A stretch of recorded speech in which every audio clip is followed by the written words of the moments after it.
Hello, welcome to Fan Fiction Theater. I'm your host, Tristan from Quitrex, and with me is Tracy from Quitrex. Of course, Hi! we were all here all along. It's clean. We just wanted to see It's who all was clean. loyal. Why am I in the chat tonight? I'm like a horrible, ugly brown. That's terrible. You can actually set that if you go to the chat preferences. I am. That's way Oh, too much. Tristan, Well, by the way, can I give you a tip for fan fiction reading? I know that you've done a whole lot of stuff, but in Firefox you can go to reading mode, and then you can copy and paste from from fan fiction. From fanfic.net or whatever. Yes. Cool.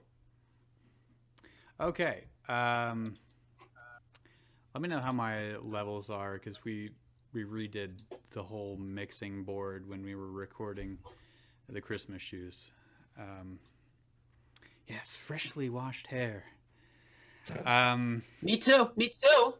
Mine's, look. Within days. My brother's not so great. The shower is also where I do my vocal warm-ups, so should hear a difference. In my timbre. I've become accustomed to being treated like a hypospray. Yes, they do scare the cats. Every time I do vocal warm-ups in the shower, the cats gather around the door and try to break it in to save me. What are we doing? Venom, right? Venom's New Beginning? Hey, there's a question. Let's see. Sure. Yeah. So is there a sequel to this? Yo, Jesse. New beginning. We're doing Venom's New Beginning. Or Venom's New Middle. New middle. Yeah. It was then that Venom's New Beginning continued. Don't worry about it. Oh, we're on the last chapter. Exciting. Yep. It's all gonna be wrapped up here. Let me switch over. I mean, it was Yeah. kind of wrapped up at the end of the last chapter. I know. I know. We found out It that really Eddie was. Brock and Oh, I guess we're just doing Boba Elsa? Fett again. F it. Eddie Brock and Elsa have a voyeurism kink, and it's just weird. Everything's crazy. That's Also, right. I remember now. It's Also, absolutely wonktropolis. I'm a policy wonk. Also, I wanted to. Shit, I lost my train of thought. Let's see. Oh yeah. I think live on air is the best place to ask this. Tristan and Tracy, did you guys see that I sent you copies of my 1984 fanfic? I had not noticed. Okay. Well, I sent it. I sent it via Gmail. Okay. And it's a copy from. It's copied on a FedEx copier and put onto a into a PDF. But I was like, I mean that's about the best it's gonna get, I think. And Here it is. yeah, Michael T. Bradley, forward FedEx office scan. There you go. So that's for, I guess, if we hit 75 viewers, which we're actually moving through the 50s pretty quickly. Yeah. And well laughed. yeah, and also I just tonight finished it's because I'm writing it backwards. This sounds like it's nothing, but it's really exciting. I just finished the first new chapter of Ultimate Betrayal: Sweet Revenge. So that should be good to go by next week, if we want to start. Okay, so is it meant to be read backwards, or No. It's meant to be read forwards. It's just going to happen backwards. It'll all make So sense. if we read it backwards, it will be actually forwards. Well, part of it will. It's like Memento, okay? Some of it's backwards and some of it's forward. Been feeling like Memento a lot lately. Forgetting everything I'm doing. Yeah. All the time. I hear you. I'm gonna take. By the way, the Fanfiction Theater tonight is sponsored by Reese's Take 5.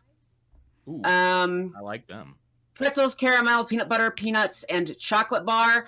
5 precious resources that, again, take fracking. Get over it. We're fracking now. All right, Okay, thank you so- for that message. Tristan, you are still showing Chapter 1, The Bounty Hunters Guild. Yeah, I know. I'm working on it, okay? I just didn't know if that had been made clear yet or not. All right. Here, I can just delete this, I guess. We're not going to read it again. And let's see. Browser. Venom's New Beginning. There. It's... Got to put it on the other screen for it to be the right size. There we go. What is it? What are you guys reading? Is it a new one or is it the end of? The end of. The end of the beginning. Okay, so are we good? As far as I know, we're good, unless people think that the audio's bad or something. But Yeah. I think we're good to go. You know, if you didn't say anything by now, really, it's your own damn fault. True. This is it, my fellow Venomites, the last chapter. Oh, that's right, he's Mikhail Gorbachev. The last chapter. I'm not gonna lie to you, I'm very sad about this, haha. Over the course of writing this story, we've all been on an amazing journey, watching Eddie Brock as he met... I'm more Kissinger than Gorbachev. Amazing journey. Amazing journey, watching Eddie Brock as he met some amazing people and fought some incredible battles. It's all winding down, but don't worry. Now I'm just becoming the Count. Once you finish reading the chapter, please stick around. I've got to say something to all of you. Smiley face. Chapter 16. Don't leave. Stop. I have to give you a hug before you go home. It's like the we'll be back after the VCR tapes. Come back after the credits. Yeah. Yeah. Yeah. The next 7 months. When the special features that they just put at the end of the tape. Yeah. Like, Oh, please, yeah, please, yeah. please watch them. I hope it has Did- discussion points for families. Did you know that kinda is coming back around? Like if you buy the what do you call it? The like Deadpool, like if you buy on Amazon Prime, I think it's the Deadpool 2 extended cut or whatever, you have to watch through the regular cut or fast forward through it all before you can That's get the to worst the extended part. cut. Like rather than getting like yeah, like a lot of people on the because I was looking at it just I don't know, I think it's the PG-13 version they did with Fred Savage, and I was like, how much do you actually get if you buy this? Like, is it just 30 minutes long because it's the PG-13 cut? And everybody says like, oh, you get the regular version and you have to fast forward through that to get to the version that you've actually bought. So That's ridiculous. yeah, and I'm like, this is like a VHS tape where we've come full circle now. So Make any sense? yeah, it's just too difficult for them to give you a free file in addition to what you've got. It's so silly. Okay. Okay, but That's as this crazy is, as a I mean, videotape. That's This What is was the that? reference. innovations that the free market offers, and we should respect Yeah. it. That was a worst witch reference. Anything can Ah. happen on Halloween. It's crazier than a videotape. I think that's the line. Something like that. All right. And on that note, the next 7 months were quite eventful after Tyrannus and his minions were defeated. Since then, Arendelle had returned to its peaceful state, and all was well within the kingdom. That doesn't sound that eventful at all. Yeah, what Yeah. What?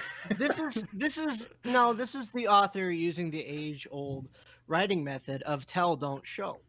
Yes, Okay. but it still But doesn't sound isn't quite eventful. Arendelle its own state, or is it? Yeah, did it secede from a state? Like, did it, and it returned to, like, Baltimore? Not Baltimore. Sorry, that's not Maryland.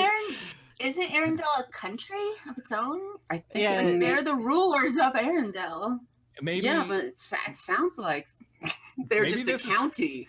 maybe this in is why it was Delaware. eventful. There was a lot of like gerrymandering going on. They returned to their peaceful state. There were also some huge changes in Eddie Brock's life during these times. Wonderful changes.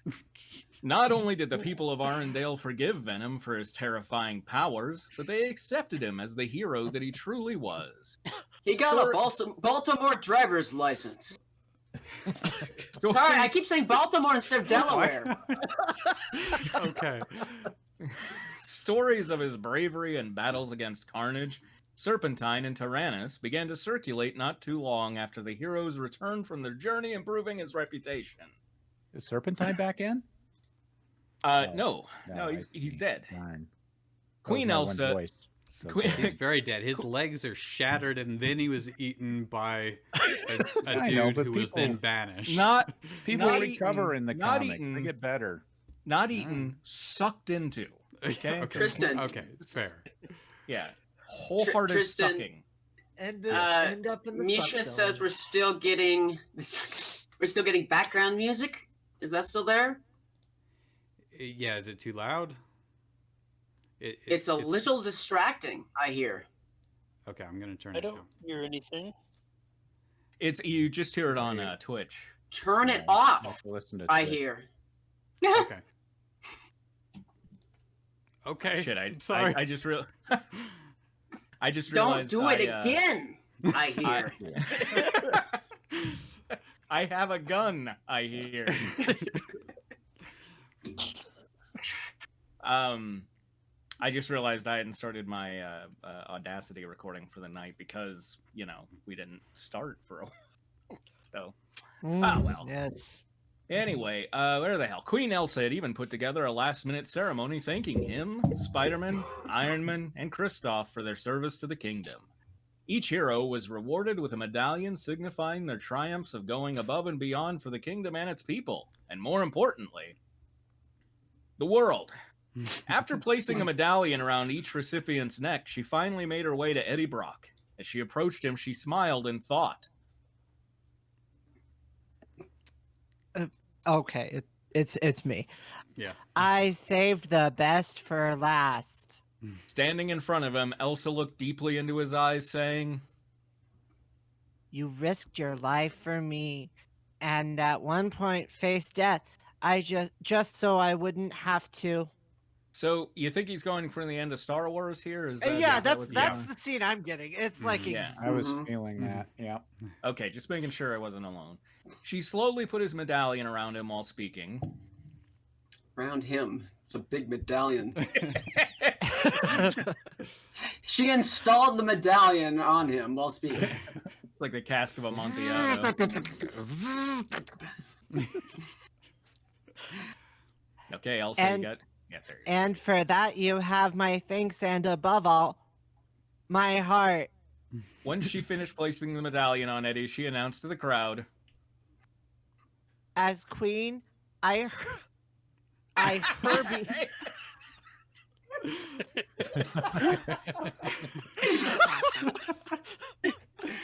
That'd be the love bug. It's a crossover I did not see entering in the last chapter. As queen, I Herbie dub Eddie Brock the official guardian of Arendelle. Right after Elsa said that, the crowd cheered with approval for their new hero. Once they settled... Was it for Herbie or for Venom? Once they settled back down, Elsa concluded the ceremony by saying, I present to you the heroes of Arendelle. causing the people to erupt with approval again. I approve. I approve. I approve. Second, third, fourth. They Oh, rush them damn with it. their stamps of approval. Ever since Eddie accepted his new position, he utilized it well. During the day and early evening, he spent time with his new family, especially Elsa. However, when everyone went to bed, he was just getting warmed up. For that was when he became Venom. He took his job as the guard. Whoa. What?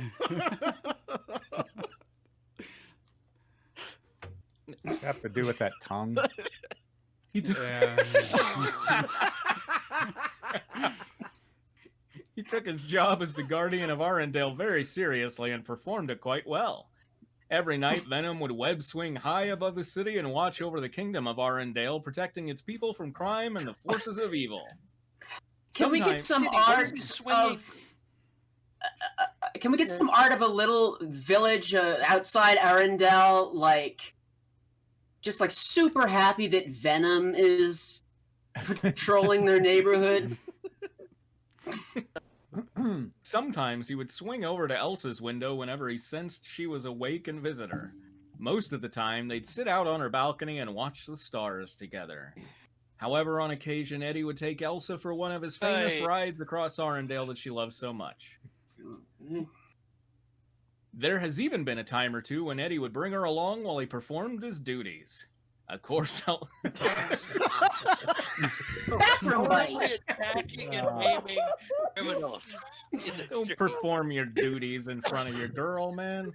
Of course, Elsa would always watch nervously while Venom faced off against local criminals, because, you know, not like she has superpowers. Be it local delinquents or a gang of ruffians. However, Eddie always won, and deep down inside, Elsa enjoyed watching the action. However, he does two things. Local delinquents or a gang of ruffians, I'm your man. Call Venom. Call Venom and Spider-Man.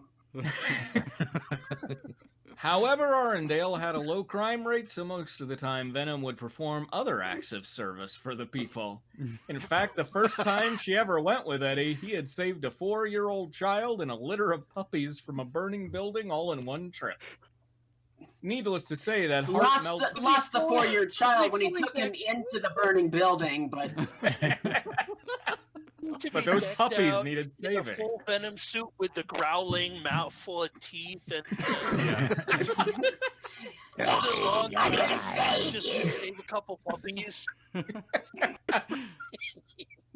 Come here, kitty. I'm gonna help you out of the tree.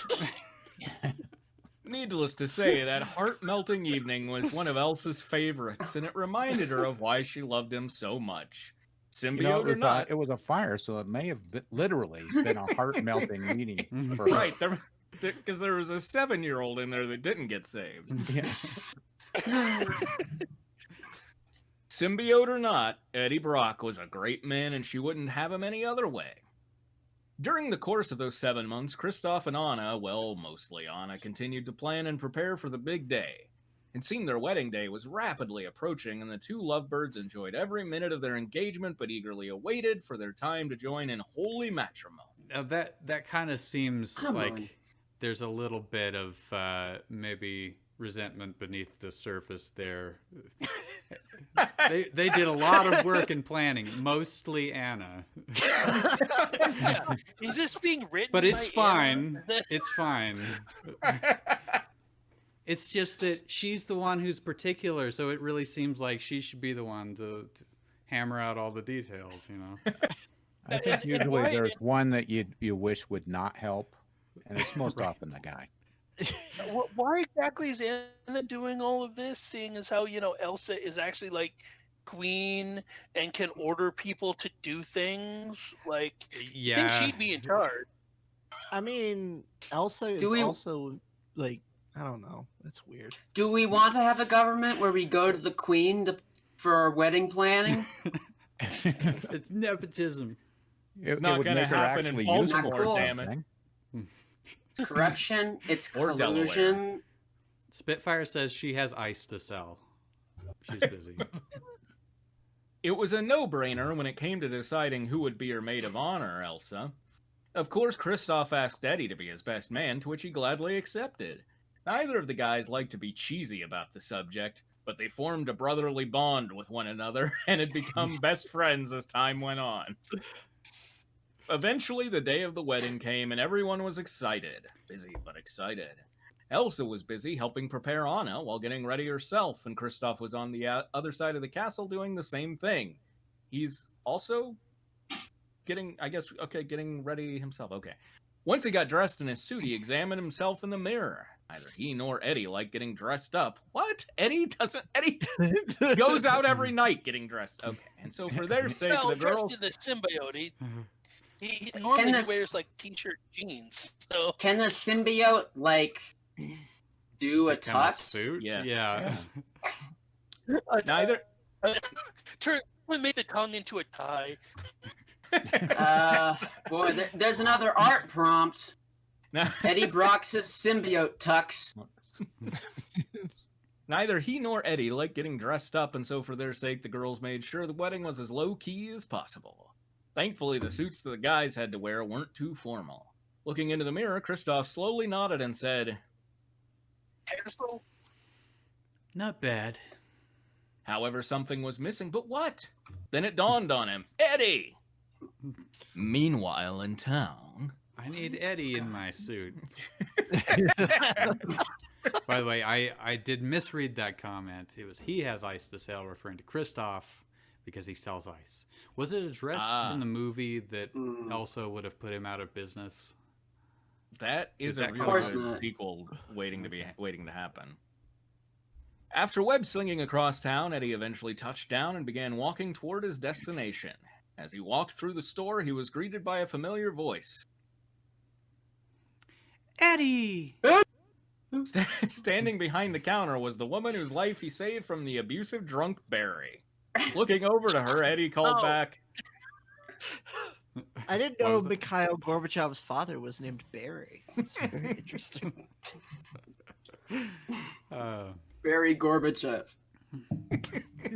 Blair! It was then, man, you thought we weren't going to get any in this last chapter, but you were wrong. It was then her son came running into the room and saw him too. Hey, Eddie, he shouted as he ran up to hug him. Eddie gave him a one-armed hug and called to Blair, How's business?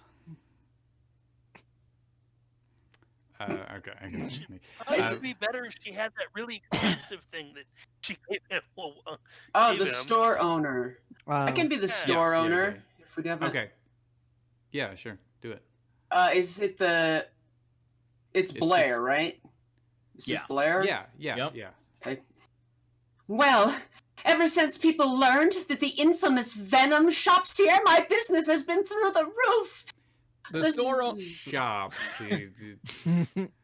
the store owner replied with a smile. Which When is she- good because I sell fireplaces. When she finished speaking, my business has Took him a erupted, minute. you might say. When she finished speaking, Eddie walked up to the counter and asked, So, is it ready?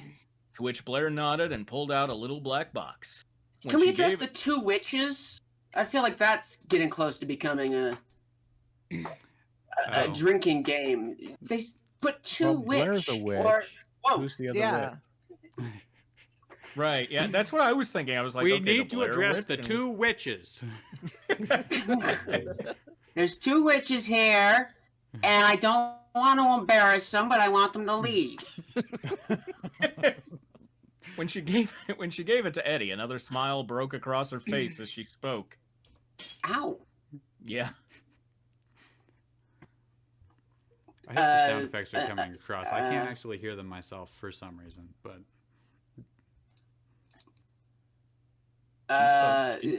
She spoke. she- She's going. She's going to love it. I was able to pull some strings and get it custom made. Trust me, it's so her. Eddie gently put the box into his pocket and replied, Made of ice. yeah, I mean, wait, into his pocket and replied, I really appreciate this, Blair. I really don't feel right by just taking this, since I just take everything from you, but are you sure there isn't anything I can give you in payment? I said it once, and I'll say it again. You saved my son and I. You should say it right. You saved my son and me. Shouldn't give You it to gave me my life and my happiness back. I couldn't ask for more than that. It's on the house. Blair continued to smile and reply. I'm gonna keep replying and smiling. Then she quickly added, Plus, as I said earlier, business is booming for me because of you. Eddie smiled back and said, Well, if you insist. to which she nodded and said, See? Yeah. I do. that was when... They're married now. Yeah. Yeah. That counts. Whoops. That and, She gave him a ring and he said, I do. yeah. That was I noticed that too, but I got so excited because the next sentence begins with that was that when that I really. That was when Blair looked at the clock behind her and said, The wedding is at 3 and it's 2:20 right now. You better get going.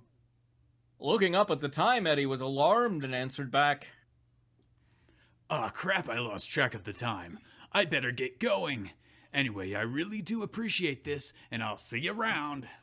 to which the store owner smiled again, saying, It's actually... Smiled to it? She smiled to it? It doesn't make sense! None of these make sense! She must have stopped smiling somewhere in there, because she's smiling again. yeah. But she was continuing to smile, and then They all just she drop lost. their smiles the second they stop speaking, and then it breaks their face seconds later. I was just pointing out, the line is, I'll see ya around, which is so awkward to say. I can say, I'll see you around, but see ya around. Yeah, I'll they- see ya if you don't around. Stop it, if you don't stop it in You time. gotta drop one of the odds. See ya around. Well, I'll see ya around. Yeah. You're going to say yeah, then get rid of the aisle. Fools closing your glottis. Just get rid of all of it. The whole text. Just stick with a nice, polite, get out. So anyway, Blair said, Really? Blair said something? Yeah. Yeah. Yeah. To which to the which store owner the store smiled. owner smiled again, saying, Oh, no problem. No problem. It's the least I can do. Good luck, Eddie. A few minutes later, Eddie arrived at the castle and made it to Kristoff. He made the castle to Kristoff? Due to his symbiote powers, he Signed was it able over to to turn his... Kristoff. Oh, here we go. Due to his symbiote powers, he was able to turn his clothes into the best man outfit without even changing. As he helped Kristoff put on his jacket, he said, This is it, bro. My The first day of the rest of your life. Hey, hold on. So, but Eddie is getting married. no, Kristoff. No, Kristoff Apparently, is. this is Kristoff and Anna's wedding. Yeah, Anna. Oh, Anna. so he's Oh, just... yeah. Okay, so he's just a groomsman. But he Yeah. thinks it's He's fun. always the to best just- man. Yeah. Yeah, he's Okay, That but he was what was should match confusing the me. I thought it was groomsman. But I thought it was But his he's- wedding, and He he's won't the get a best man suit. outfit. So No, he's they- a big, gross Venom tux, along with everyone else looking nice up there. Remember they right. said that Anna asked Elsa to be her whatever it's called, and Bridesmaid. Kristoff asked, yeah, or head Right. bridesmaid. What the hell is it called? And Bridegroom, groom's bride. and It's maid of honor. Yeah, and The brides of, that's maid of honor. Brindlebrald? Sure. Is that how they do it in Delaware? Once he slipped the jacket on, Kristoff Baltimore. replied, Who is Kristoff? I guess I was doing Kristoff. I thought we had You're somebody doing else. too many voices. Jesse, you want to do Kristoff? I can't be Kristoff and Anna. Is she in this? Eventually, I would They're getting assume. married. I know, but this guy doesn't seem to care about Anna at all. True. No, right? Okay, well, sure. All right. Well, maybe you'll be talking to yourself later, but that's all right. I'm excited, but I ain't gonna lie. I'm scared to death right now. Not about getting married, but the whole crowd thing is freaking me out. I like that you're making Kristoff kind of Jersey Shore here. It's, Baltimore Shore. Delaware Shore. Eddie patted him on the shoulder and said, I know, buddy. But just remember what the minister told you. No matter what... Just remember John 17. Oh, I wish it was that. Let me. I got this videotape for you to watch, and I think it's gonna. Remember when he invited you to that small group? And then I found an even smaller group within the group. So we tried to make an even smaller group. Actually, this is a Steve Plank church. So Remember what Steve Plank told you. No matter what happens, just keep your eyes on him and Anna. That's hard. You have to unfocus your eyes.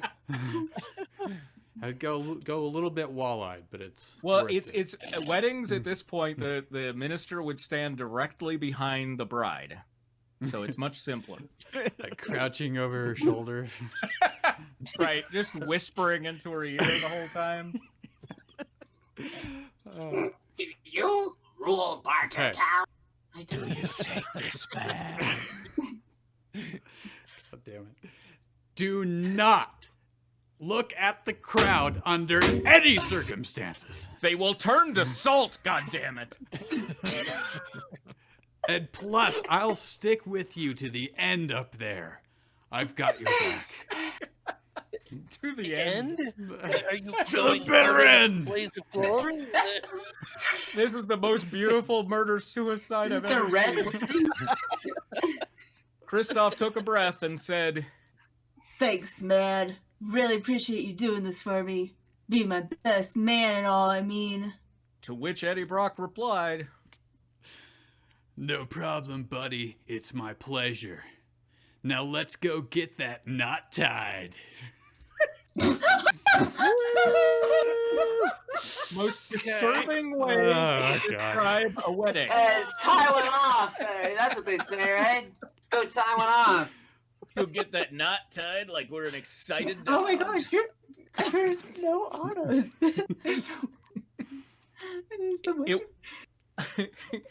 I feel like this should count, damn it, because technically it was 2:59 means it was then. It was 2:59 before the crowd settled down and the music started up. Christoph was in a yeah. Christoph was in a for being what? Punctual. Yeah, it was true. Christoph was in a state of awe at the splendor of his approaching bride. Seeing Princess Anna in her white bridal gown made Christoph's heart begin to race even faster than what it already was. And when he made it to the suck zone, he...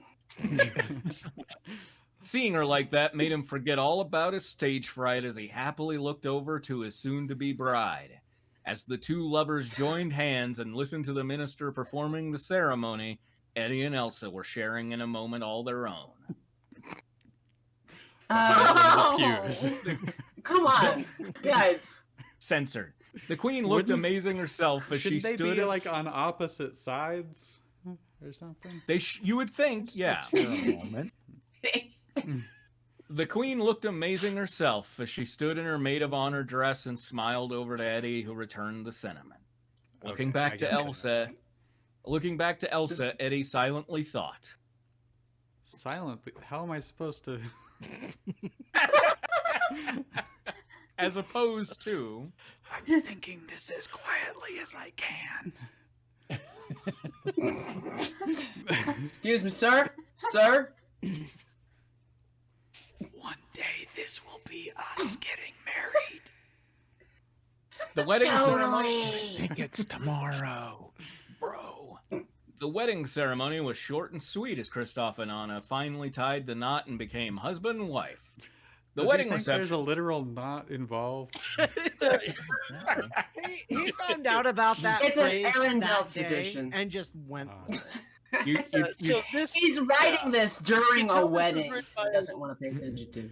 You tie a knot. You step on a glass. Shit.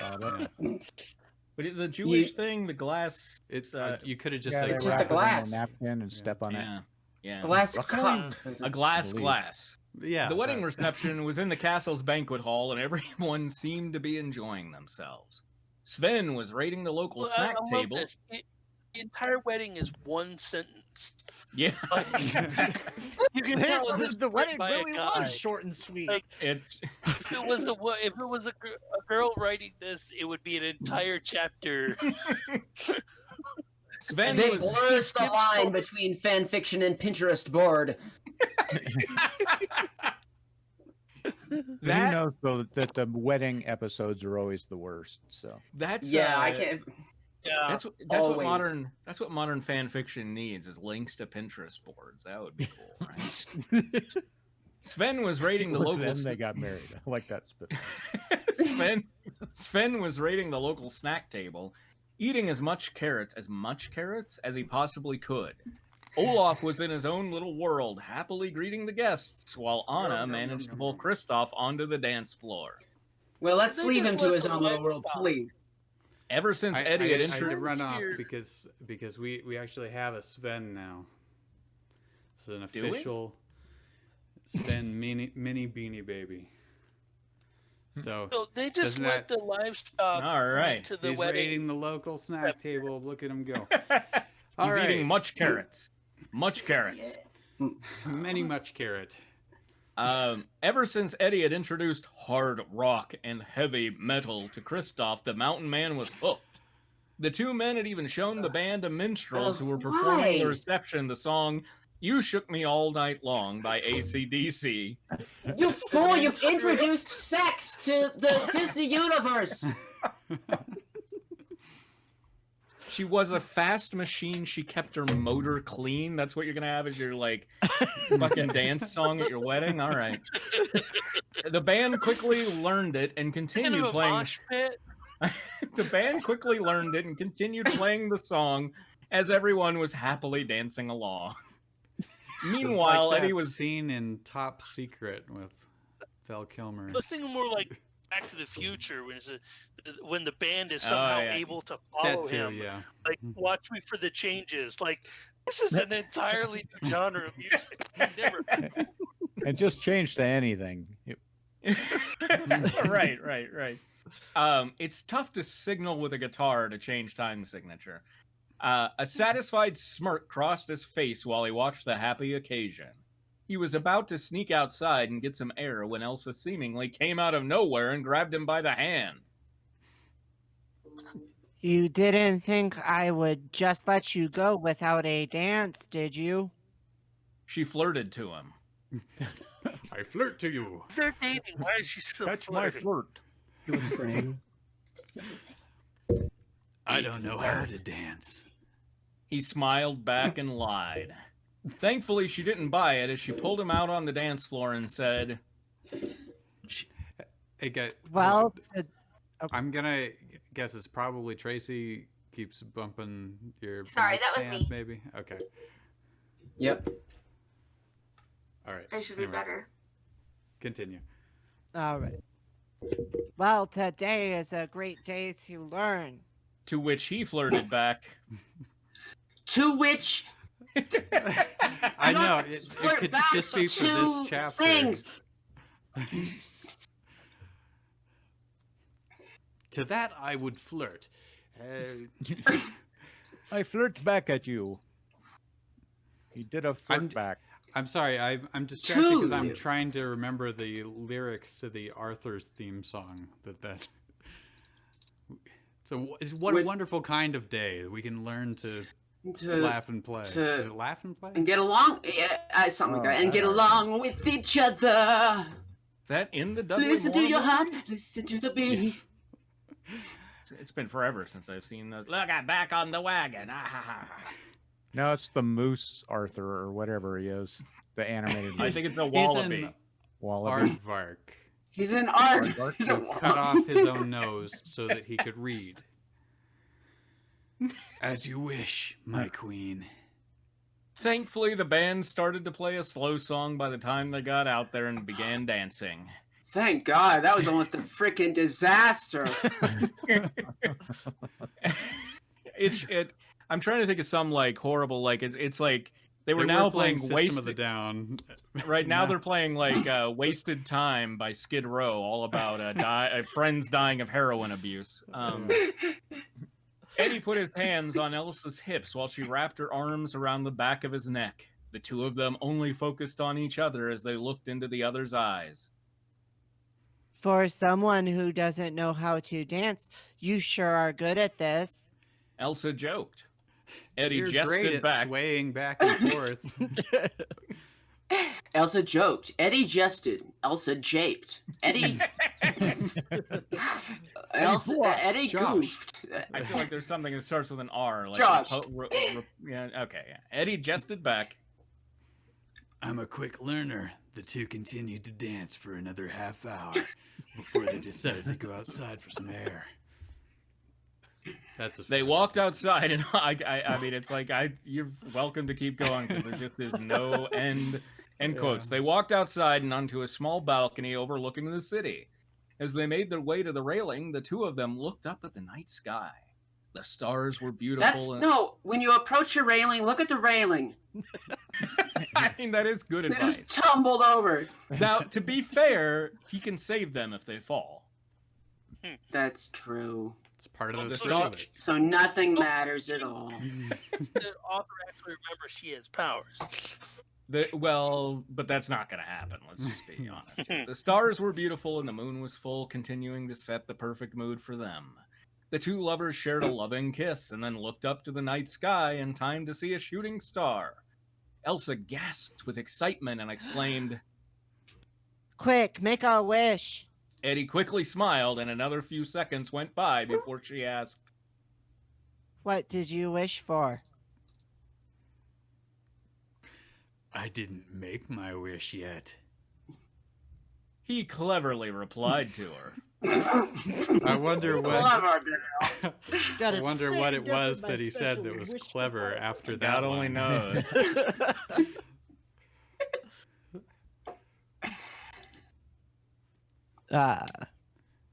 It's me, right? Yeah. Yeah. It's just Oh, one. Yeah. She asked, somewhat confused. Suddenly, it all made sense to her when Eddie quickly took a knee and reached into his pocket. While all of this was going on, Kristoff and Anna snuck out onto the balcony and watched at what was unfolding. They watched watched at at It it. was a box. They did their best. They watched to it. They watched Which- to it. To which they watched. They did their best to stay quiet as they excitedly watched Eddie take out a small box and open it to reveal a beautiful handcrafted ring. Elsa's Yeah, but he eye- pulled it out of his symbiote tux, so it's all covered in like vomit and slime. Also, like, at this time, are there many like what's the word I'm looking for? Like Eli Ford invented like aren't all rings handcrafted? There aren't many like assembly line rings, right? They're crafted Yeah. for hands. True, yeah.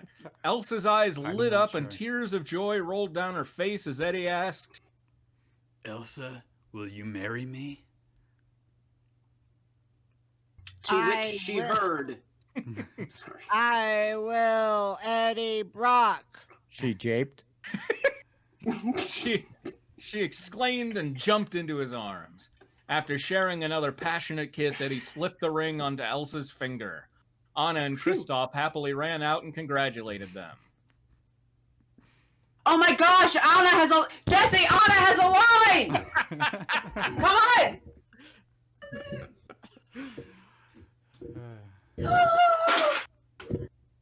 Okay. Here we are. Welcome to the family, Eddie! Anna exclaimed as she hugged him. After that, she moved on to Elsa and examined the ring on her finger and hugged her sister. You can Meanwhile, leave forever now. Meanwhile, Kristoff shook Eddie's hand and gave him a guy hug, saying, A no homo hug. Not Wait, to you're be- Kristoff too. Huh? You're Guy Kristoff hug just too. a That's true, yeah. Oh, yeah, I am. A punch. Oh, I told you she'd say yes. Olaf and Sven managed to make their way out onto the balcony as well. Isn't one of them a Balcony started reindeer? to crack and crumble. This is a Oh, there we go. crowded balcony. And joined in on the excitement. Olaf then proposed to Sven. After Eddie petted the reindeer, Olaf ran up to Eddie and hugged him. Much to everyone's shock and delight, Eddie returned the hug as well. The snowman smiled and said, I knew you liked warm hugs. causing everyone to happily laugh. Eddie I'm glad they continued- were doing it happily Did it, and not though? ironically. not like Or nervously. jeeringly. Ah. Cleverly, is what I would hope. But Eddie continued to celebrate with his new family on the balcony until his sixth sense picked up on a disturbance. He looked out towards the town as the symbiote began to cover his body save for his face. Looking back to Elsa, who knew he sensed trouble, she Which he had smiled kind of and already said, done since he was wearing it as a suit. yeah. Yeah. Yeah. I mean, we've got way more than 6 senses, so I'm assuming that like he realized he's hungry. Yeah, probably. Anyway, go get him, Tiger. He nodded and smiled back as the symbiote covered his face. Jumping onto the balcony's railing, Venom looked back and said, Don't worry, I'll be back soon. then he fell to his death. then he jumped off Wait, the did balcony. it turn into Frosty the Snowman? Hold on. What? Oh, was that a... Because Go Get 'em Tiger is a reference to Spider-Man. Yeah. So- Oh, Mary yeah, that's Jane- a Spider-Man Mary thing. Jane's line. Then he I jumped just up- thought he was saying, "Don't you cry, I'll be back again someday." And I thought, Yeah, it could be supposed to evoke that image. Then he Sure. jumped off the balcony and out of sight. Elsa's heart skipped a beat as he jumped, and before she could worry for his safety, Venom reappeared as he web-slung out into the distance. While she Again, watched her, just like a shot in a movie. while she watched her hero swing away, she smiled and said, I'll be right here waiting when you get back. and they all lived happily ever after. Okay, so You know, I'm not No. sure web slinging would work with a lot of skyscrapers, right? I mean, there's the castle, that's tall. The rest are Yeah, going to be I like don't know. most 2 stories. yeah, Well, it- if you Dragging get your look, knees. if you I'm get just if you're imagining good it enough with the simple. momentum, you can just spin around that central tower and like really fast and just let go at the right time. Yeah, you build up. You get to go into like almost terminal velocity before you get to one of the buildings, and then you whip, and then you only Yeah. need one swing if you do it that there you way. go. Mm. I just wanted to thank each and every single one of you for reading my story. I've had a lot of fun writing this, as I'm sure all of you had fun reading it. Now, just because the story is Yeah. over doesn't mean I won't be around for all of you. Smiley face. Oh, that is when I carried you. Ever since I've started publishing this story on here, I've been seeing how many people have taken an interest in it, and it really amazes me. Me too. I I mean, really, what is wrong with you people? I really can't begin to describe how blessed I feel knowing that there are people all around the world reading my story and enjoying it. There's no feeling like it, and for that, I just want to say thank you. Thank each and every single one of you. Also, I want all of you to know that just because the story is over doesn't mean that it really is over.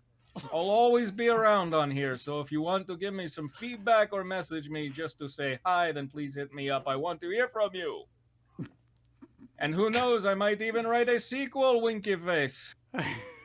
Anyway, it's been a pleasure Vink. writing this story for you, and like I said, hit me up if you want to. Until next time, my fellow Venomites. Disclaimer, better late than never, haha. I don't own Spider-Man or Frozen. They are both property of Disney and Marvel. But if either are interested in buying this story to make the next Frozen sequel, hit me up, lol JK, but seriously. I was getting I'm a just bit gonna of make sure that's out Yakov there. there. That's In where I was going to Russia- head. In Russia, story writes you. He'll always be around. That is his only story. Look, he had a whole country to run for a very long time. True. Haven't seen anything from him for 5 years, but He's You know here. that people are kind of desperate for you to reach out when they're like, no, but seriously, you could reach out if you wanted to. I mean, you could even write me if you. I mean, it's I'll be Okay. here in case you want to write me, because I am very alone in a loveless wedding. In case that was not clear. I don't know if you're seeing this, but his top favorited story is Godzilla and Frozen to thaw a hero's heart. What? Whoa! Oh. Come After on. the fight, hold on, let me just read. 120,000 words. Jesus Christ. Sounds like a great chaser to this. Yeah, that's a chaser. That's We'll be chasing it the rest of our lives, but it's a white whale of a chaser. After the fight with the Mutos, Godzilla gets sent back through time to Arendelle, Norway, only to wake up to be one of his worst enemies, human. Meanwhile,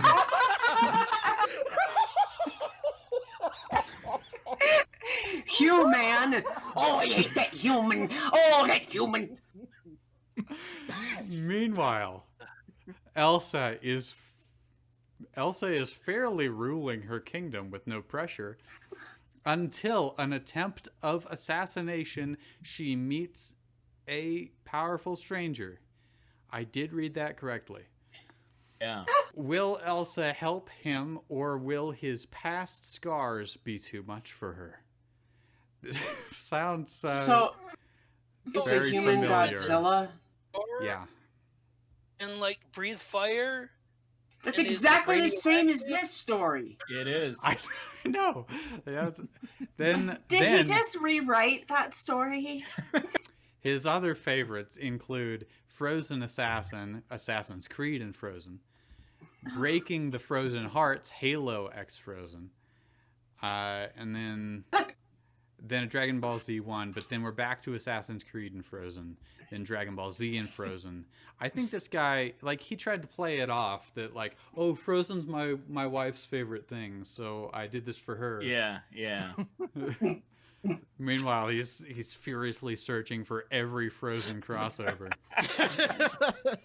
Frozen and One get thing smart. You in know, common. It's Misha says, I bet Godzilla has a lot of baggage, and it's, you know, I bet Godzilla wasn't, God, what the hell was that stupid quote? Like, I bet he wasn't evil to begin with. It was just because of what he was forced to do that he became evil, or? Yeah, he was, I don't remember how that went. Yeah, I don't know. It was just because of the things he did. Right. Something along those lines. Just because of his mindset and his morality and the things he did. Well, and I mean, Wizard of Oz? he was also a loss-minded individual instead of a win-centered individual. There you go. Okay. And he doesn't get up.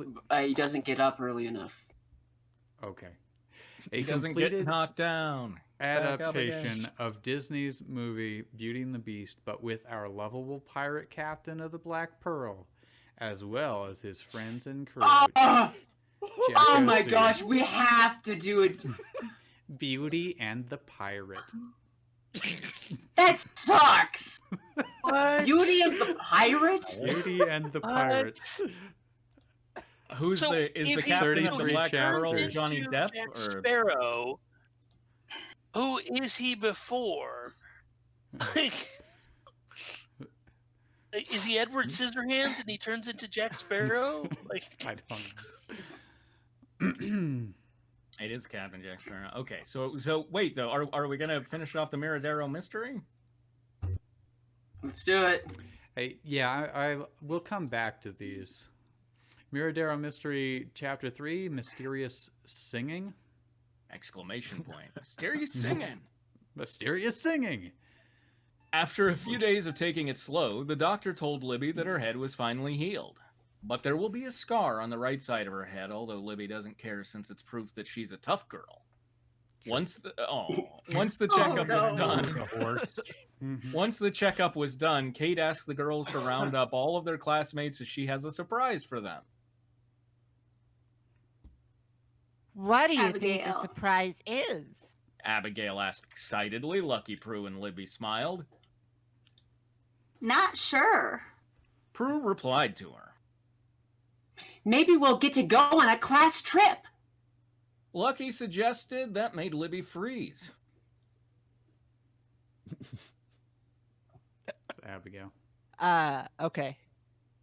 You okay, Libby? Abigail asked in concern. Lucky, Prue, and their horses saw that Libby was frozen. Whoops. Elsa! Libby? Prue asked in worry. Storm Dancer nudged Libby's arm in worry. Libby shook her head. In worry? Who's Libby? Who's Libby? Who the hell is that? This the OC? I'll take it. That's Okay. I'm all right. Don't worry. Libby replied with a shaky breath. The girls Don't and nudge horses or were worried ask about or her. look in worry. Soon, everyone was at the trip school. killed my father. Soon, everyone was at the schoolhouse, even though it's summer break.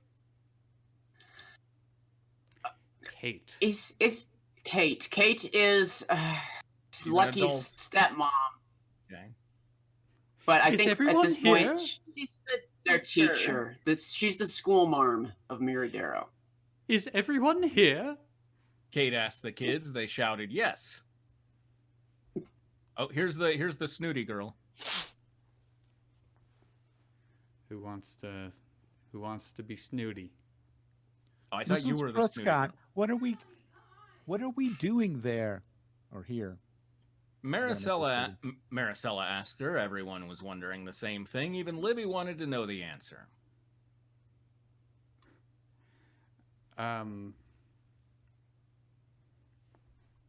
God, who was Kate? That was just like a paragraph ago. That's the okay, marm. that's me. Sorry, Kitty shouted something from the other room. I don't know what it was. Yeah, as you all know, we have a new friend living in town. Hold on, sorry, I'm just yelling at Kitty in the chat. Okay. Kate said as she gestured to Libby. Everyone looked at her as she hid behind Lucky. Lucky shook her head with a smile before gently pulling Libby out from behind her, and the other students yeah, smiled can be softly to voiced. comfort her. It's In worry.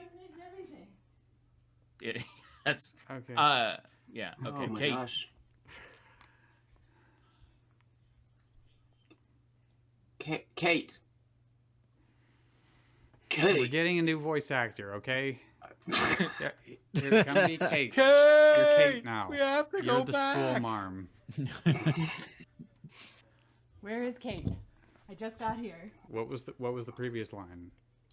Softly to comfort her.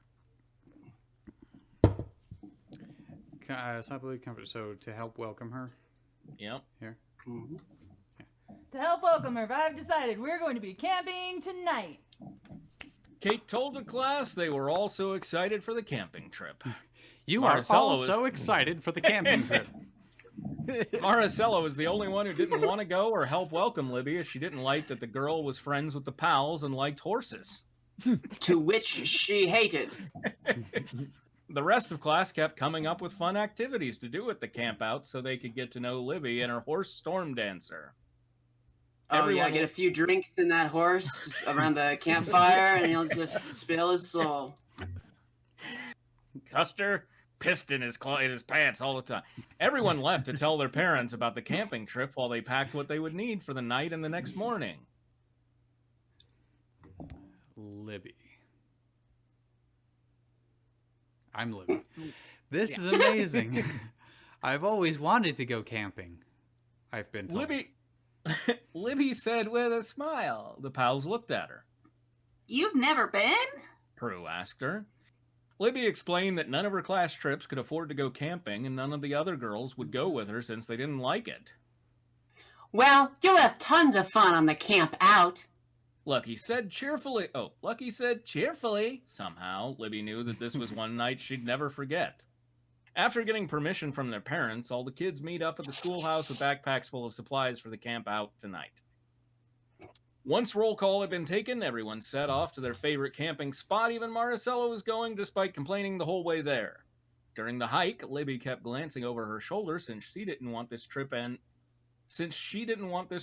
like hers did at the museum, thanks to that creepy man. What? Remember that was part of her backstory? Some guy Yeah. like Yeah. The shot creepy at man in the her? museum? Yeah. It could be phrased better. It could be phrased better, but that was yeah. The pals could tell that Libby was on edge about something, but didn't know how to ask her if something was bugging her without worrying her. They did not understand cause and effect. A few hours later, the whole class was happy to be at the campsite while they started pitching up their tents, then got a lot of firewood for the night. Turo would help make the fire later because he knew how to safely make one. That tracks. As he worked with the town's blacksmith to help make saddles for horses. All the kids took turns doing their activities and showed Libby what she needed to do, as this was her first camping trip ever, and she was loving all of it. As the sky became dark, Turo light the firewood so that way he could... Turo light the firewood so that way he could teach Libby how to make a s'more, which tasted great, so she made more of them. Storm... Libby did not really... Turo before? No. Okay. Libby didn't really get the pun of them being called s'mores, but that's okay. Storm dancers stayed close to where Libby could see her along with Spirit, Chicalinda, and Boomerang, since the 4 horses could sense something in the air. The 4 horses? Yeah. The apocalypse. Soon, it was time to turn in, so everyone got into their sleeping bags and one by one fell asleep with the exception of Libby, who couldn't sleep at all. Why can't I sleep? Is something about to happen? Yes, I mean that's how cause and effect works. These kids do not get that at all. Linear time. Libby thought and worried. She looked at her friends before hearing someone singing once more. It's been 3 times now for in worry. I think that it should start. We should start a tally on that one. Oh yeah. Take that. It's done to it before you in worry. That's work, though. I'll have to do it off stream. Did Libby get her line in there? We're getting more.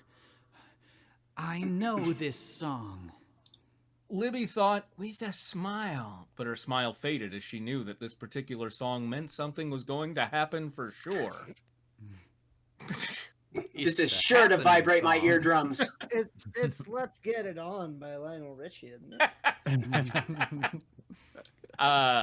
Or Sexual Healing, maybe. What's gonna happen tonight? Libby got out of her sleeping bag, then left her tent as she started following the voice because she wanted to find the person singing that song in the night.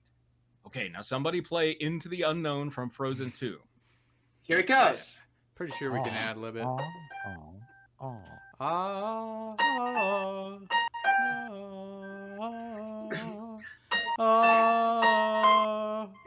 See, I was thinking of that as more like... Isn't it the Viking song? I can hear you, but I won't. Some look for trouble, while others don't. There's 1,000 reasons I should go about my day and ignore your whispers, which I wish would go away. Oh, inward. The voice.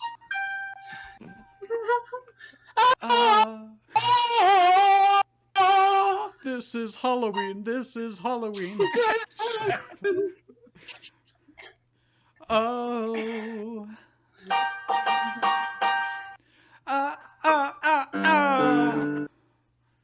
You're not a voice.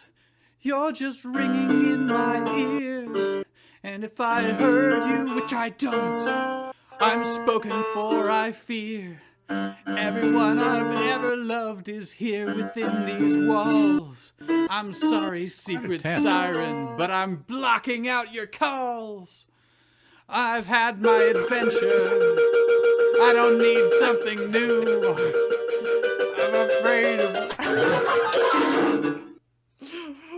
I'm afraid of what I'm risking if I follow you into the unknown, into the unknown, into the unknown.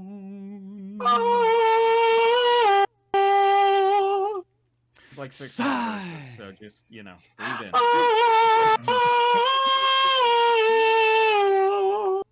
It's turning into Halo. A little bit. What do you want? 'Cause you've been keeping me awake. Are you here to distract me so I make a big mistake? Or are you someone out there who's a little bit like me? Who knows deep down I'm not where I'm meant to be? Every day's a little harder as I feel my power grow. Don't you know there's part of me that longs to go into the unknown, into the unknown, into the unknown. The voice. Was this actual song really sung by Panic at the Disco? That's what Google is telling me. Oh, really? Yeah. What? It must have been in the credits. Maybe. Oh, that might make sense. Yeah. Okay. Is this song over? Wait, but we hit a voice part. I thought you were doing the voice parts, the ahs. So no, it's not over. It's far from over. Oh, oh, oh, oh, oh, oh. Are you out there? Do you feel me? Can you feel me? Can you show me?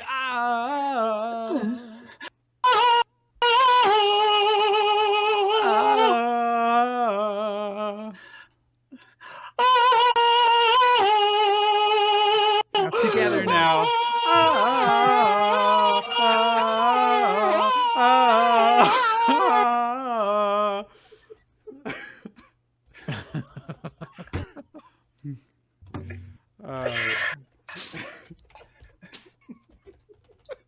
So we've got just no viewers now, right? Everybody's dropped off. I assume so. They're all dead.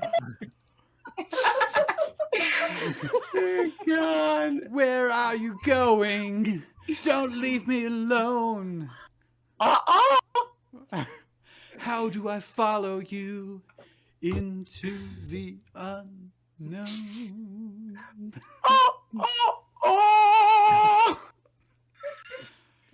At the end of the song, everything was silent again. The viewers had all gone. I'm just imagining the voice as the count now.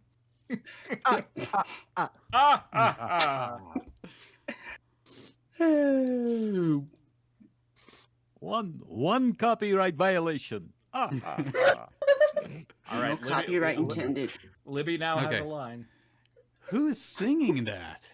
Libby, didn't Libby sing Was the that- whole damn thing? She sung that most of it. Panic is She's the done disco? a lot of it, yeah. Libby asked herself. A snort caught her attention. Storm Dancer. Libby said, The horse was singing it? Yep. I gotta redo it. I gotta do my line again. I didn't know.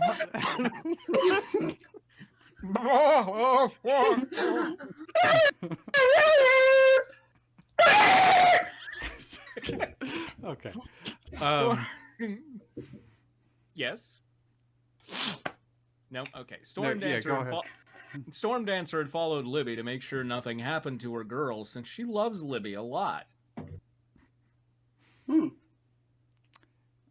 Okay. Again, that checks I out. thought for a second this might be Storm Dancer talking, but it's Libby.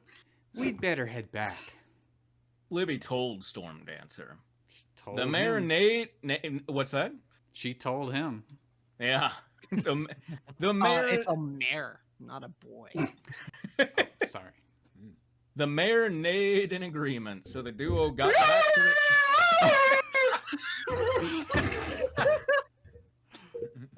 At least it didn't neigh and worry. The mayor neighed in agreement, so the duo got back to the campsite without waking anyone up as Libby slipped back into her tent and sleeping bag again. Storm Dancer whinnied softly to her friends that something had called out to Libby, so the four horses agreed to keep watch over the human girl just in case. So she wasn't even in a tent. Why is she singing about being in these four walls? It's Frozen too, man. You can't. Yeah, it's from Frozen. Yeah. It's a metaphor. It's So why she recognized it. It's like, it's weird. yeah. He knows this song from Frozen too. Okay. So all night, the 4 horses kept their ears open for the same hypnotic singing, but since they didn't hear it anymore, they decided to get some sleep as well. They didn't even set up shifts or anything. In the morning they got some sleep. What no one knew was that the person who had been singing was the one who was trying to help Libby understand why she had woken up in the past. This person made sure that Libby was brought back in time to be with the pals and the Prescott family as her life had changed that fateful day in the museum. It was the writer. See, the museum seems way more... New chapter done. I don't own the song in this chapter. Please review and no flames. So is the Miradero Mystery who is singing this song from Frozen? I guess. I think so. Because it seems like if the mystery is, what's this stranger doing in our town, we have answered that. What is this stranger?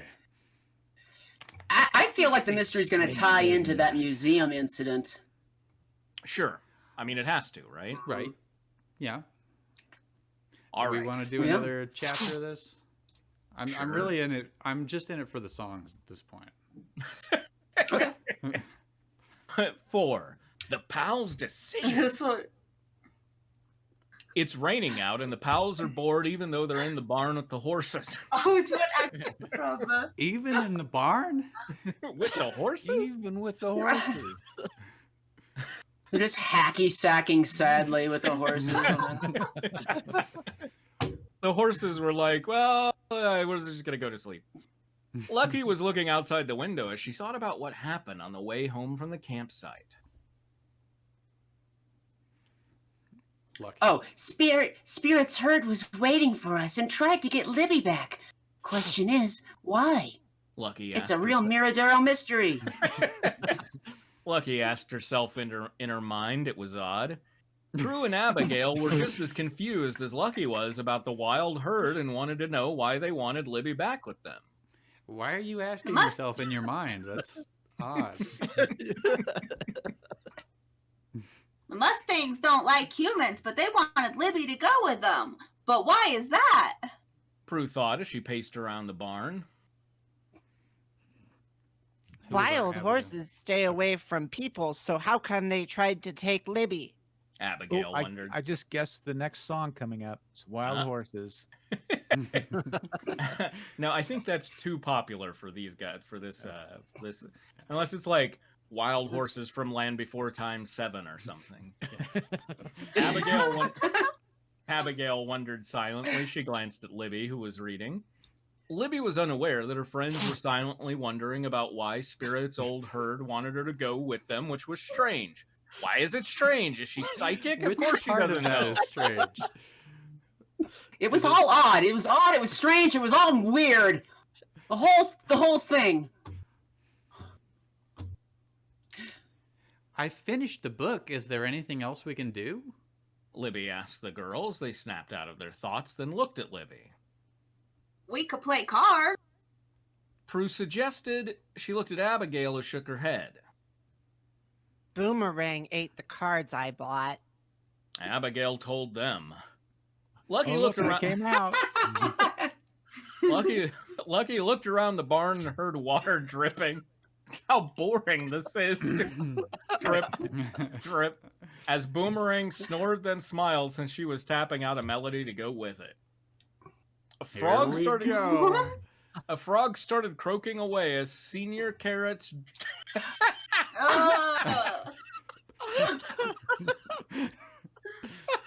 A frog started croaking away as Senior Carrots tapped his food along to the beat while Spirit, Chica Linda, and Storm Dancer whipped their tails. As soon as it's supposed to be foot. If it's supposed to be Senor Carrots, I'm kind of glad it's Senior Carrots. This only encouraged Lucky to start whistling, which led to Prue, Abigail, and Libby to join her in whistling the same tune before singing together. Somebody play Friends Forever from Spirit Riding Free. You're right here when I need you most. You got my back and I got yours. I won't ever let you go. You're never gonna be alone. If you fall, I'll pick you up. Abigail, Yeah. are you here? Yeah, I'm here. I'm here. Are you right in, here? in fact, I'm right here no matter what. I won't ever let you go. You're never gonna. Broke. What? Go broke? I was being the. Hold on. The I was frog? trying to be the frog, but maybe I should just be senior carrots and tap my food.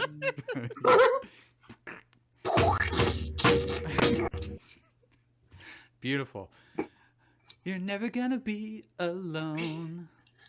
Music. All together now. Okay. As long as I'm with you, everything's gonna be alright. Everything's gonna be just fine. As long as I'm with you, everything's gonna be alright. Everything's gonna be just fine. We're friends forever. Friends forever, yeah. Friends forever. Friends forever.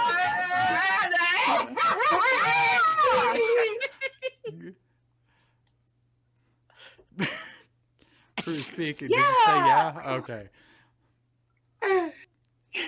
Take it, Boomerang. Come on, pals! Woo! Let's do it. As long as I'm with you, everything's gonna be alright. As long as I'm with you, everything's gonna be alright. Everything's gonna be just fine. Friends forever, friends forever, friends forever, yeah. Friends forever, friends forever.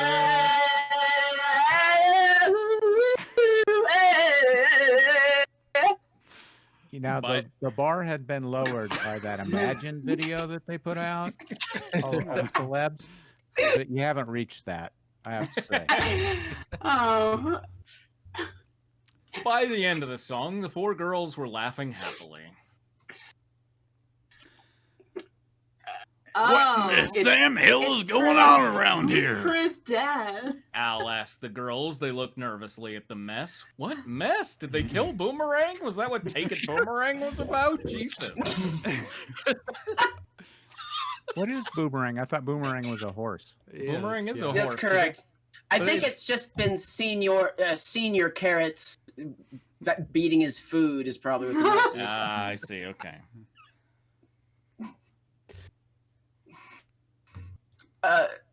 We need Lucky and Libby in unison. Sorry, Mr. Granger. Lucky and Libby apologized. Abigail was way too scared to say anything. And how did my barn get to be such a mess? Get be. And how did my barn be such a mess? Al asked Prue. She looked down. It's a barn, Al. That's kind of the point. There's hay and horse shit everywhere. How did that happen? Well, clean it up, Dad. Prue responded. The girls cleaned the fallen hay that had thrown and kicked to the floor as Al cleaned a saddle that was in the barn with them. As the girls cleaned, so the cleaned belonged to the girl. As the girls cleaned, they heard Al singing the same song that they had been singing just before he came in, and this made them stifle their laughter a little bit. So they had been laughing. They decided to stifle it. Once the cleaning was done, the pals decided to stay in town for the rest of the day, so Libby chose to stay with them, which made the girls quietly sigh in relief. All evening. The pals didn't want to risk Smoke or the rest of the wild just thinking about that piece of art with Smoke. The pals didn't want to risk Smoke or the rest of the wild Mustangs trying to get Libby and Storm Dancer to go with them until they knew what they wanted the duo. Until they knew why they wanted the duo. I read that. Oh, that makes sense. That makes more sense. That makes it a lot better. Yeah. I first I read it as what they wanted to do, and then I switched it halfway through, and yeah. Lucky looked at Prue and Abigail, who looked back. They agreed to keep an eye on their new friends so they wouldn't wander off without them and their horses. The three girls needed to find out why the Mustangs were acting strange, then find out where that mysterious singing was coming from and why it affected Libby. Lucky and her friends were going to have to act like Boxcar Bonnie, the detective from Lucky's favorite book series, since they have a mysterious mystery to solve. A strange mysterious mystery. Together, the four friends are going to solve this case so they can help Libby and find out where she came from, since they still don't know much about their new friend. Have you considered asking her? I thought. We'll Solve this solve case this case together. Prue, Abigail, and Lucky thought with smiles. They were excited to have a mystery to solve, so it won't be a boring summer for them.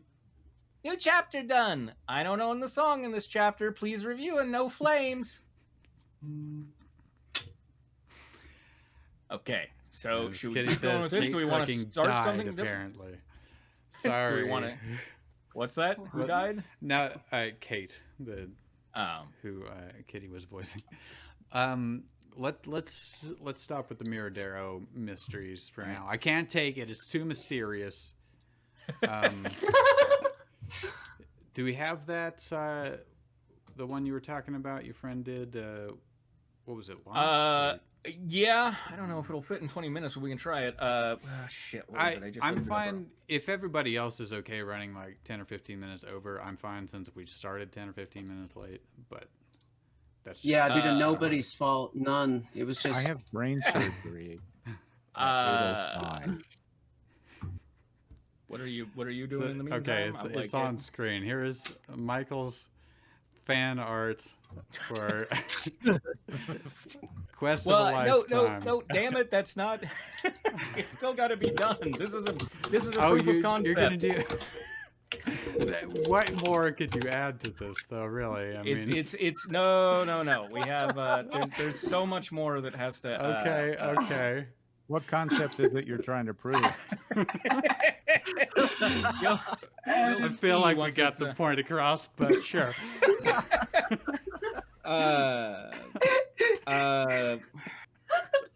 Damn it! What's the city where CERN is located? Is that what it is? CERN? Baltimore. No, it's not. Delaware. Copenhagen. Thank you. I like great, nice beginning. Yeah, I like a fic that it starts with an apology from the author. Yeah. Season? Where do they have 6 seasons? Oh, Lost. Yeah, Lost. It's a Lost. I think it says that there's somewhere that it's a Lost fanfic, but it's also a lot of other stuff. So this is kind of ridiculous, but I think it's written fairly well. But I don't know. We'll see. This will be an interesting little experiment, I guess. So here we go. I haven't done my Jack impression in a long time, but it's something like yeah. And why's that? And why would I do that? Yes. That's my Jack impression. Pretty good. Hey, Kitty, come be a voice. All right. Let's make sure to give her a character that never speaks again. Just give her Kate. It's gonna be a few paragraphs before we get to any. Yeah, plus I think I think there's going to be a lot of like gnomic sort of bullshit going on with who's talking. So be prepared for that. Gnomic? Like Sherlock I can Gnomes. voice a gnome. Yes, like a gnome. Okay. Gnomic, enigmatic, ambiguous. Okay. Oh, cool. An apology from the author. Honestly, there's no excuse for this. Also, we have to read my review of this afterwards because it's one of the most pretentious things I've ever written. Okay. Honestly, there's no excuse for this. I understand that fan fiction is inherently self-indulgent and crossover fan fiction's even more so. But crossover fan fiction through 6 separate fandoms that goes borderline metatextual. Apparently, I wrote this solely for my muse's own entertainment, and she has been going off her medication again. At any rate, for those of you that can derive some entertainment value out of this exercise, reviews, comments, criticisms, and prescription recommendations are always welcome. the Copenhagen Interpretation, or 6 scenarios that almost make sense until wave function collapse. Or How I Learned to Stop Worrying and Love the Bomb at the end of season 5. There you go. Season 1. The attention of those infinitely your greater. Christian Shepherd slowly opened his eyes against the early morning sun. The first few moments of taking on a new form were always slightly disorienting, and it had been some time since he had last done so. Jacob's followers were far too careful to leave the dead where he could reach them. He slowly pulled himself to a seated position and began brushing off various bits of debris. I heard an intake of breath. Did someone have a comment or question? Okay, I thought you were about to ask questions about what's going on here, and I had answers. Gotcha, okay. Christian Shepherd was Jack's dad, right? Yeah. And hopefully everybody has watched all 6 seasons of Lost and understands them completely. Presumably. I have never watched an episode of Lost. Well, Christian Shepherd's dead, for one thing. Yeah. He's not real. This is which means I believe that he's a manifestation of either Jacob or the Man in Black right now. Yeah, that's why it says it's the first few moments of taking on a new form, because it's not actually Christian. Yeah. Yes, this form would suit his needs quite well for now. But he had to move quickly if he wanted to counter Jacob's latest move, so it must be the Man in Black. Thick black smoke rose from the remnants of Oceanic 815, and he could hear the muted cries of our surviving passengers. The fact that there were survivors did not surprise him in the least. This species was like a cockroach. Only a concentrated effort would truly result in their elimination. From the memories of his current host, oh no, maybe this is one of the crossovers, because each season it's crossing over with a different fandom. From the memories of his current host, he knew that his son and daughter were on this plane, though both remained blissfully unaware of each other's existence. They would prove useful to his own plans. He strode purposefully through the jungle, avoiding bits of strewn luggage and other personal items. Somewhere close by, Jack lay unconscious. He was Christian's first priority, possibly one of the most important pieces as this latest little game they were playing. A rustling sound emanated from the undergrowth to his left. Christian smiled and whistled sharply. Come here, come on. He called out to the rustling noise. Within moments, a golden retriever broke free from the jungle growth and began to approach as Christian continued calling to him encouragingly. He went down to his knee and began stroking the dog's head affectionately. From his time on this world, he had concluded that this particular breed of canine was only slightly less intelligent than the masters they served. Hopefully, that would be sufficient for him to carry out a few simple commands. Oh, come on. With no training. From a stranger. Hey, listen. I need you to go find my son. The dog you looked understand back that, right? The dog looked back at him with questioning basically eyes. like me, but younger. I need you to go find my son. Sniff out my blood. He's over there in that bamboo forest, unconscious. I need you to go wake him up, okay? He gave the golden retriever one last friendly pat before sending him on his way. As he watched the bushy tail disappear between the tightly packed bushes, he found himself murmuring, "He has work to do." And that thing that I just told him. If you're a fan of Lost, that makes sense. If not, it sounds like he's talking about the dog. Yeah.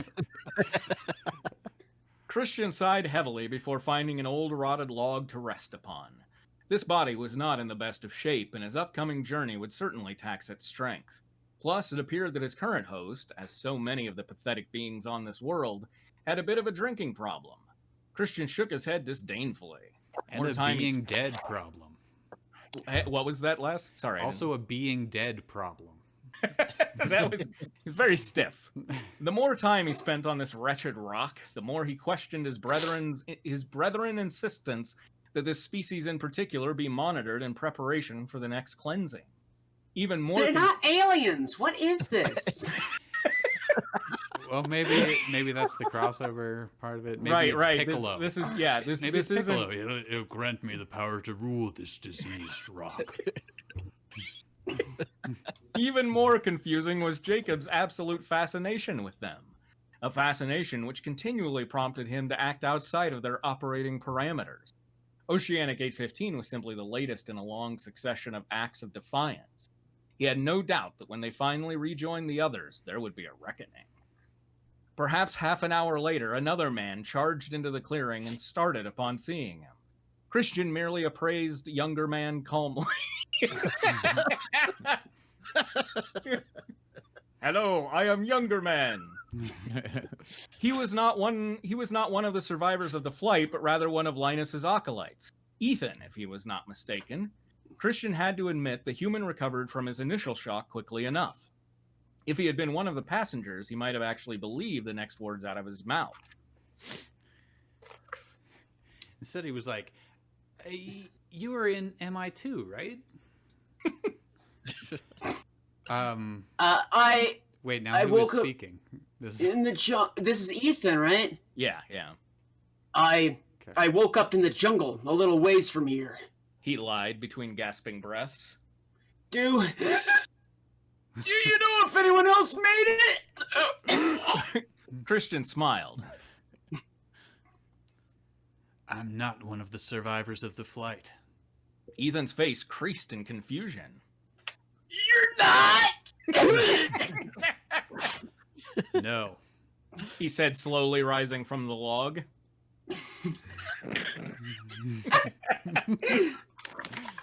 Oh, that's funny.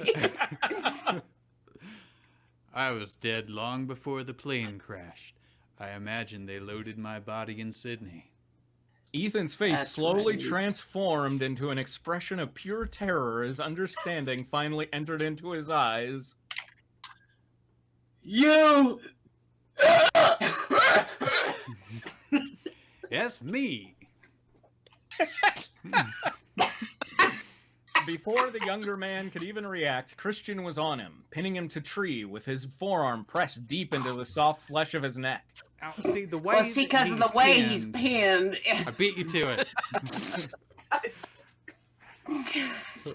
He's alive when he shouldn't be alive. It never ceases to amaze me how weak and fragile your species is. The disdain dripped from his voice. It wouldn't take that much more pressure to snap your neck. And he could kill this one without worrying about violating the rules. He was no candidate, not anymore. In that moment, Christian found an irrational anger building. For eons, he had watched over this pathetic race, a tedious task in itself. Simply observing them from this specially prepared conduit, this island, would have tried the patience of any of his brethren.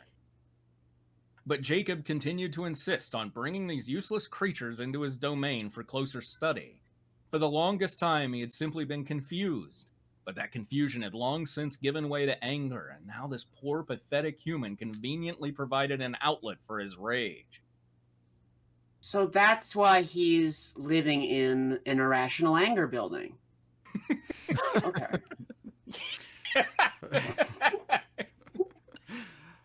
I assume he's still talking.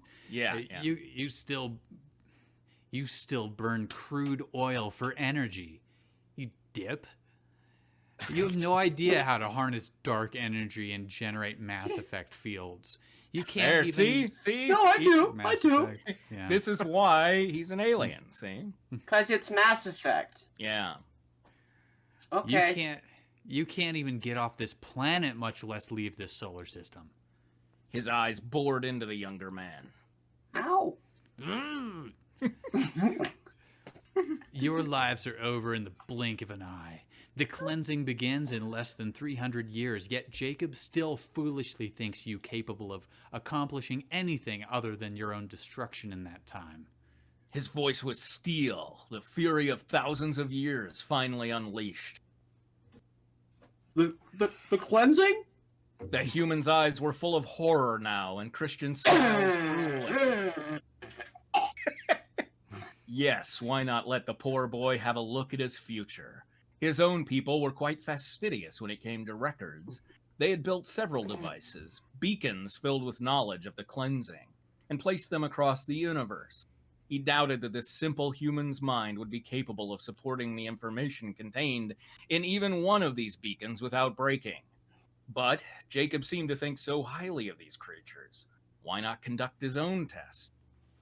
Christian felt his consciousness reach through the conduit and across the galaxy to a distant world where one such beacon lay dormant. He accessed the main archives before returning to this body with the information. This is your end. Ethan's eyes almost shot out of his head as the image flew directly into his mind. Christian released the pathetic creature from his grasp as he flailed wildly. So this is the end of Kingdom of the Crystal Skull, isn't it? What was that? This is the end of Kingdom of the Crystal Skull. Maybe? Indiana Jones 4, where the alien looks at him and blasts knowledge into his head, and he's like, "I know everything." I find it weird that it's Ethan rather than like say some random like survivor and like from the flight who's just gonna die. Like Ethan has a lot to do. Be against first the season, rules. you know? That would be against the rules. They would be a candidate for something. No, but not every person on the flight is a candidate. I don't know, man. I think they are at the beginning, right? I mean, no. It's only the what is it? The 12 or whatever main characters. They're the only ones on the wall. The 12, 4, 8, 15, 16, 23, 42, yes. Right? Those are the ones left. Right, I think so. Oh God. Well, anyway, it's been a while. Numbers? The older man. Well, they're the only ones left by the time they make it to that lighthouse at the end of the series. Right. That cave, right, with where the writing on the wall telling which one. This is now a Lost podcast where none of us rewatches Lost. It's all just. Well, I think I remember, like in season 5, maybe that someone was saying like the numbers were bad, right? Does this tie into the French chick? Okay, the older man felt a smirk forming on his face, as he had suspected. He tried to stop it, but failed. As he had suspected, the knowledge proved too much for him. He closed the conduit, effectively halting the download of information. After a few moments. Maybe he just doesn't like have that port or whatever you tried to. Yeah. Right.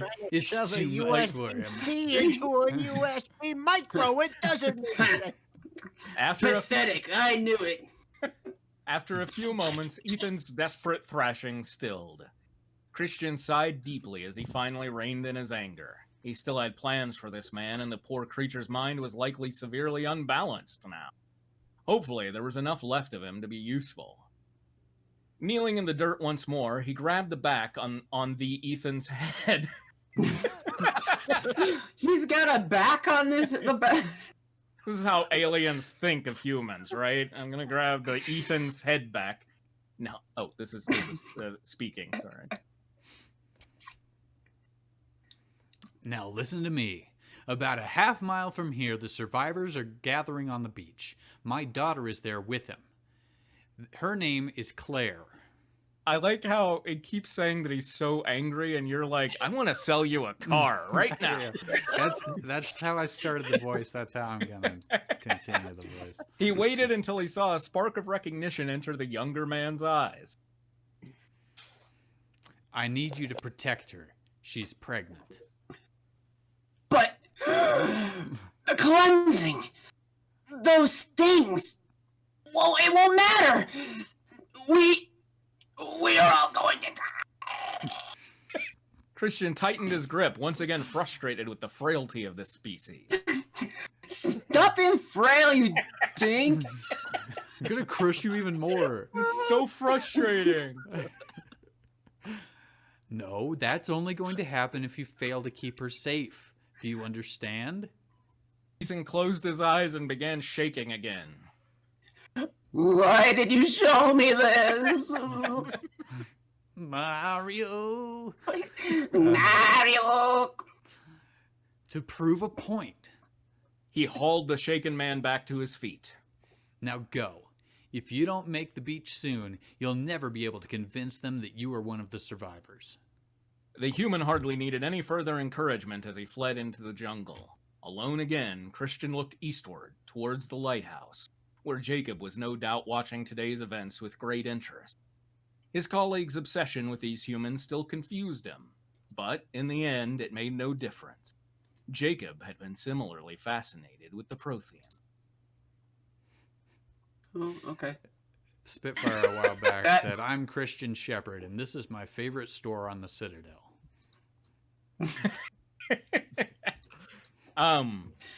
All right. See. Is that why? One more Because scene. of Shepherd? Is that why? Is what why? Is Because the there's main that character's entire name first Is also chapter Shepherd. because of there are two characters named Shepherd. Maybe, I don't know. I guess it does seem kind of like the obvious character, one of the obvious characters to use if you're going to tie it into Mass Effect, right? Maybe that's why he wants to protect them, because they're going to be one of them's going to be the progenitor that eventually eventually births Shepard from the Mass Effect series. Sure. Yeah. Sure. All right. Let's see do who. one more season, and the next new voice is going to be Kitty. Okay. So see who can guess which fan fiction it's crossing over with in this chapter. Season 2, Standard Perpetuity. At this point, Bernard was now convinced that the net was simply mocking him. Yes, it was only an inanimate object and not truly capable of the spiteful emotions he was currently projecting onto it. But after Just the to things make he that clear, but we've seen a lot of weird stuff in this show. What's your problem, Bernard? Look, yes, it's only an inanimate object and not truly capable of the spiteful emotions I'm currently projecting onto it. But come, But after the things he had seen in both this life and his previous one, nothing was completely out of the realm of possibility. Once again, I should have just let it finish. Okay, Kitty, you're Bernard. He's an old guy. Oh, for the love of God. Oh, for the love of God. He exclaimed in frustration while futilely pulling at the tangled mass. A series of rapid-fire instructions in Korean quickly alerted him to the presence of someone who actually knew what they were doing. He looked up at Jin's slightly exasperated face and quickly explained, Oh, no, no, no, no, no. It's not for fish. The Korean responded with another set of unintelligible commands before he could reply, No, no. Oysters. Jin simply stared at him in confusion, so he tried again, this time pantomiming an opening and closing oyster with his hands, before then reaching into the palm of his right hand. Pearl for Rose. Pearl. Pearl Jam. Pearl Jam. It's a Pearl Jam crossover. The younger man nodded his Steven Universe. The younger man nodded his head in understanding and followed up with another string of foreign words, this time breaking them up with, Wait, so Jin is saying no oyster? Yeah. So No oyster. Okay. No oyster here. Very Korean. I buy it. Bernard felt his heart sink. Well, there went that idea. No. The rest of him was sinking too. He was in the ocean.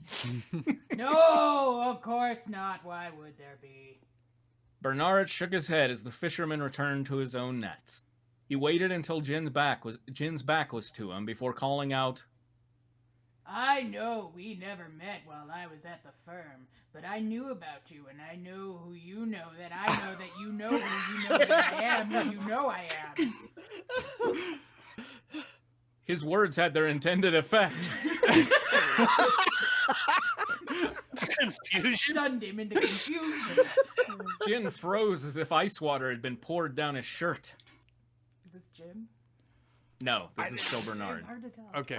I guess. I understand why you've kept up the pretense considering our current situation, but I think the time for that is past. Suddenly, the younger man was on top of him, violently grabbing his shirt collar. If you want to drop pretenses, fine. Why don't you start by telling me where the hell we are and how we got here? Bernard just smiled at Jin's suddenly Oh, no. perfect English. Honestly, I haven't the faintest clue. The senior partners never explained more than to me what they thought was necessary. Senor Carrot never Yeah. explains anything. Yeah. He just sits there smacking his food around. You think I believe that? Jin shook him angrily. You were a legend at the firm! Even after the incident in the wine cellar, no one dared question you or your actions. So don't try to tell me you don't know what is going on to us. Bernard calmly removed the younger man's hands from his shirt. I have my theories. Whoop, whoop. You don't want to spend the time I did at the LA branch without uncovering a few secrets. Bernard grinned serenely, knowing it would unnerve the other man. But you don't need to tell me to tell you to tell me what you already know. But you know where we are. Maybe not exactly where. What? But you have the general idea. We're on the Earth. Just drive around the neighborhood a few You times. know I know you You'll know. eventually find it. The color slowly drained from Jin's face, and Bernard couldn't resist giving him a fatherly pat on the shoulder.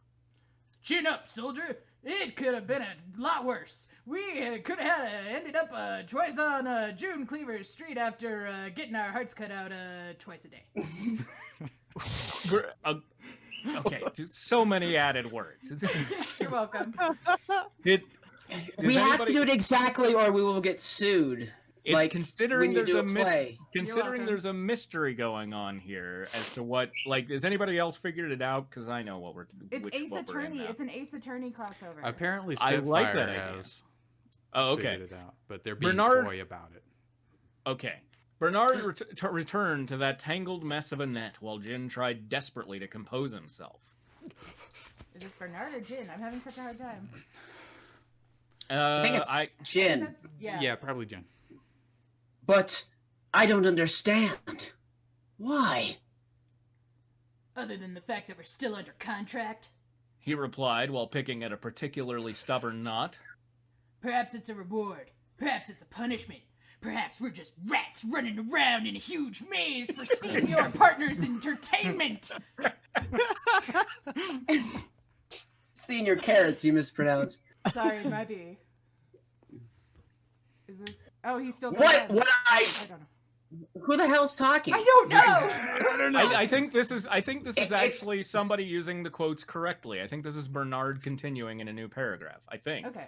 Oh, okay. Because there's not a. person. Yeah, that's what I thought. Okay. What I do know is that right now, right here, in this place. He gestured to the island around. Now we need Christian in here right now in this place. He gestured to the island around them before returning to his net. I'm happy. I have the love of an incredible woman who puts up with me even when I forget her birthday.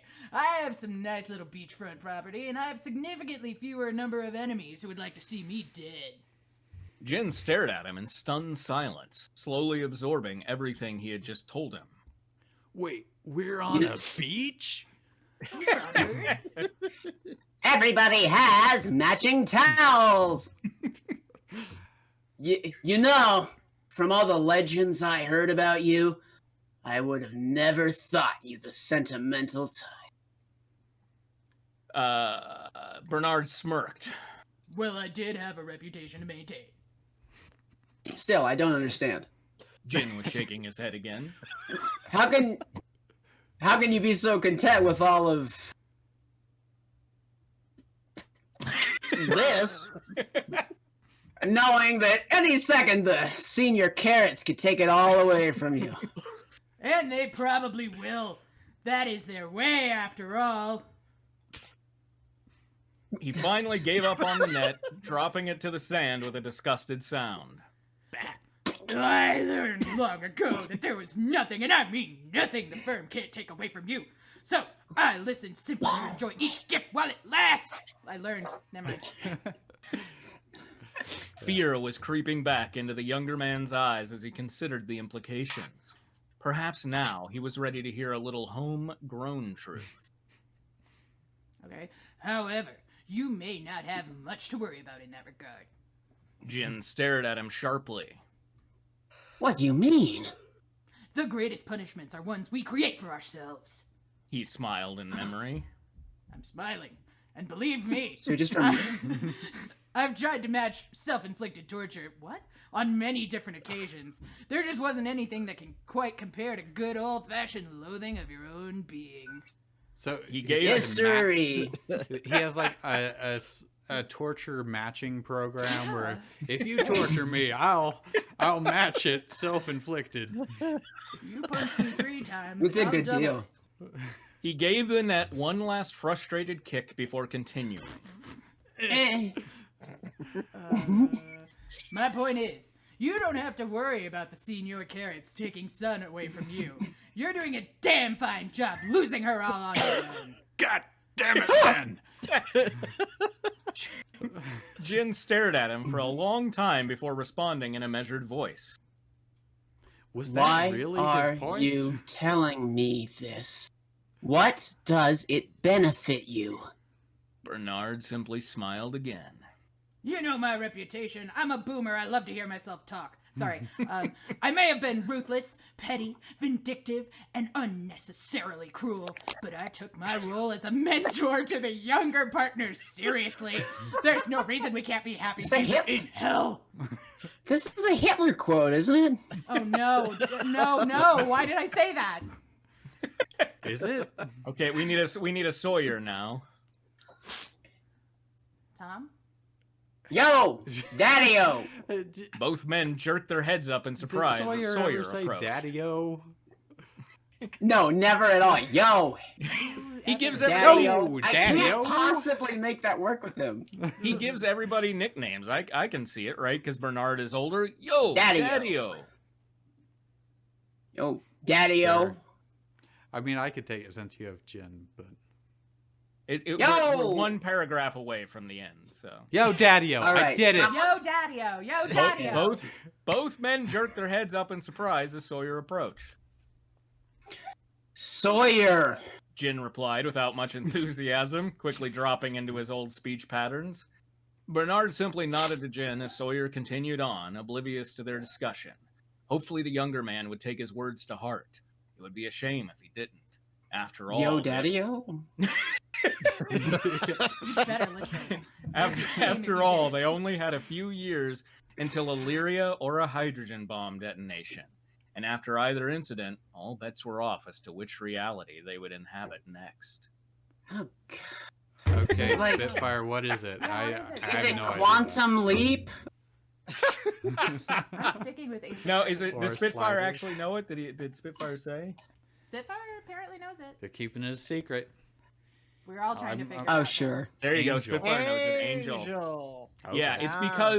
it's because both Sam Anderson and David Day Kim were in Angel as people who worked for Wolfram and Hart. So Oh. These aren't good reasons to mash up franchises.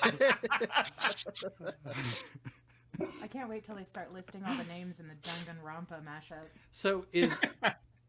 yeah. oh, Is, just you wait for my Pokemon fanfic. Yes. What is Illyria? I assume that's the part that's from Angel, and the hydrogen bomb is a Illyria's reference to from Lost. Angel, and so are the senior partners and the LA branch of Wolf. I mean, it's the LA branch of Wolfram. Well, right, and but Hart.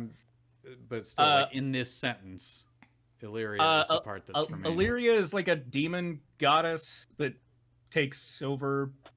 Okay. I don't think like her coming is really equivalent to a hydrogen bomb, but Yeah. he was right. One of them's coming, right? Yeah, I mean, only had a few years until Illyria or a hydrogen bomb detonation or like And the crab after migration. Or those So, yeah. cicadas that come out. Every So once in a while. like both the author and myself warned you. This is pretty pretentious. There so, was an apology up front. You're right. and then like I say, after if we finish it or not, next time we should definitely read my my review of it because it's well worth Okay. it, I think. Well, they're lucky that I always stick around after the apology. A lot of people don't. You know, so many of my relationships are based on sticking around after the apology.